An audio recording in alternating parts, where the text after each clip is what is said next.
Yo wana ne MC Cuts. Obi wange. Katamba Edwin. Yes. Bana. Mwangu atane mungamba mugenda kunkebera mu 20 ndi mulalo. Nze kwennyini ne ndi ambulance.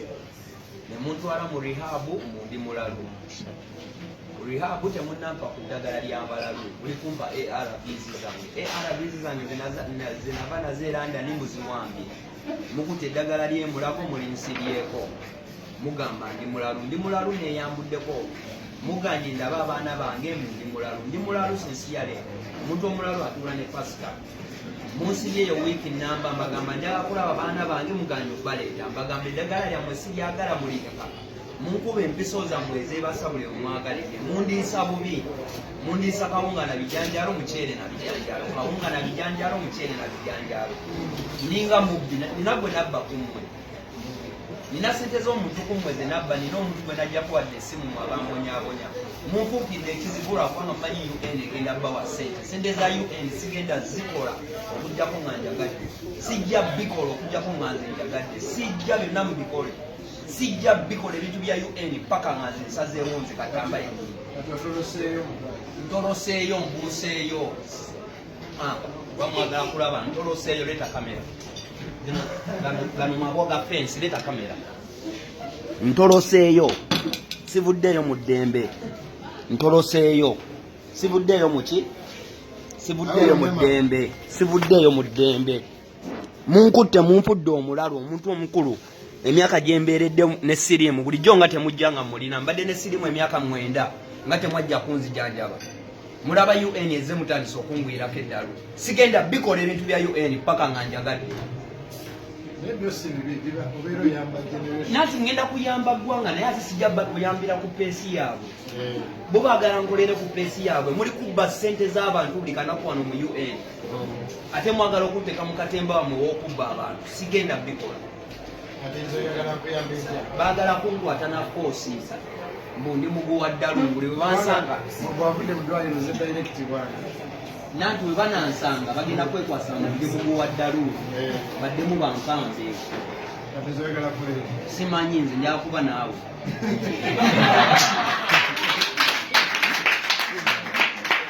Simalimba. Bansanga bagenda kwekwasa oyo muguwa ddalu mutuwe. Ndi muguwa wa ddalu, omuguwa ddalu alinganze. Amanya gange nze Katamba Edwin nina emyaka 36 nkola ku NBS ze MC Cuts siri mulalu. Sibangako mulalu.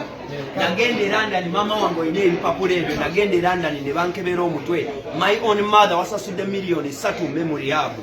Gwe mama nzaala. Miliyoni 3 wayonoonyeza ati lwaki wazimpadde n'ezigulamu ente. Akati tuli ku church tugenda kusaba ko ekisonga. Mukama kyali wange. Watera okungamba. Kati n'omulala yakutte social media yange n'ogihakinga n'ojjayo video zange gwe niece. Bowe kalina social media zange. You got my social media, ojjayo video zange zonna. Gwe wengukwatirako gwe tugenda kwetuga. No, akutte social media zange zonna jjayo video zange. But ezo page sizizo we nakuwa authority okuba ne password zange sazi. Akutte social gozezo video ze Mukama yangamba ebyokwogera. Video zibadde mu mutwalo gumu. Azikutte zonna azidelete ngazijjeko. Is that your page, human being? Akati nze ekikulu nja kwogerako ne mami wa Cuts. Mama we. Mukazi bamulokole bamukubye miliyoni ezi. Mbu bagenda kunzijanjaba omwezi gumu. Miliyoni 3 ozijanjaba kyo. Ndi mulwadde waki miliyoni 3. Kati ekisinga okuluma ogambye nti mukyala we yazze n'abaana ne bamugoba. Fi yangambye yajja ku rehab emirundi 4 nga bamugamba simanyi it's not visitation time. Eri awo Bukota awo bali awo balina ekizimbe kyebazimba ne bateekamu abantu. Kampani erimu abantu nga 3. Babayita ARS.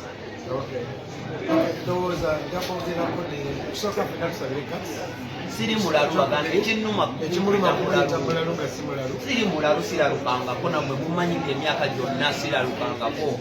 Lwaki ndaluka kati nga UN ezze. Kati mubumpe Cuts nzamulina bannange enda kubeera naye wange kubanga ekisooka nasoma naye nakubulira okulokoka sigenda kutabugende mu byonna bimukola mututwala aba so kakati badde nsaba muyitire mu nze tutuule tulabe kubanga siri mulalu kyekimuluma n'empapula maama wange ozirina e London banteeka mu byuma bisatu waliwo nga nabo balowooza ndi mulalu ekifa eyiringa ne vidiyo e London ne vidiyo naziwanika waliwo ne vidiyo gye nawanika nga mbuuza omukazi era niisi wabagijjeyo I need my videos gwe niisi nzeetaaga ekisookera ddala nakubulira twasoma ffenna mu ssomero wagaana okulokoka nalokoka naye just endongo yayinyumira endongo endongo yatamu omutima nali mulokole naye endongo eno bakyaliibanga basinga baali ono Obi-Wan twasoma ffenna ku highway mu Makerere kale kati I will talk to so he's safe literally this video is to tell you he's safe nywedde ne Katonda mutuli basajja mmwe miliyoni 3 nywa mazzi bale bakuwazi mazzi bali bazibaze so he's safe and I'm glad it happened and I think I'm so twasoma ffenna so in a word he's safe is with his brother so I'll talk to Mami. Then I'll talk to Douglas, I think, at some point in the Douglas ye yampaayo yabalagirira gyendi Douglas Lwangana bitegeera anti kukwagala ate munno omwagala bwatyo nga tomugambyeko bwe munno bamutwala kutabika ng'ogamba mwagala nnyo ayinza okuba yalaba kyekyali kiwezaaga by that time anyway I'll talk to Douglas, I talk to DJ Mase nayogeddeko naye before eyo naye namba yenjirabyeko ku lupapula kubaddeko DJ Mase Douglas olupapula lwaki abakuwayo enamba gyenzibye omanyi musawo abadde ampa eddagala nagulawo fayiro yange nga waliwo ebatadde enamba mpita fala akuliko ddagala asinisha Mase muganda wange omukulu Lyansi maama wange ne muganda wange addako omukulu ne supercharger ampa eddagala okuva emulago namba zibadde mukaaga zonna nzirabye zonna nzirina anti kakiregezako naye begattira wamu nga bakwagala nnyo banjagala nnyo bwe batyo bebaagala abantu abakwagala bakukwate bakutwale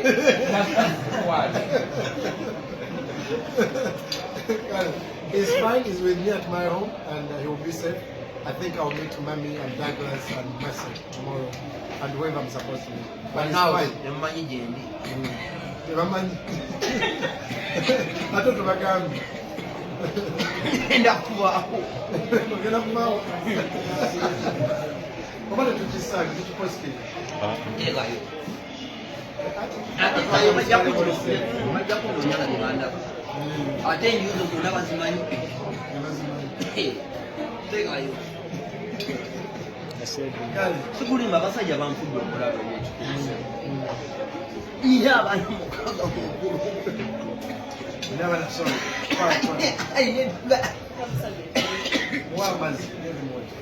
mulina eddagala yange era nimoni yandooza mulaba I need my medicine. I need my medicine.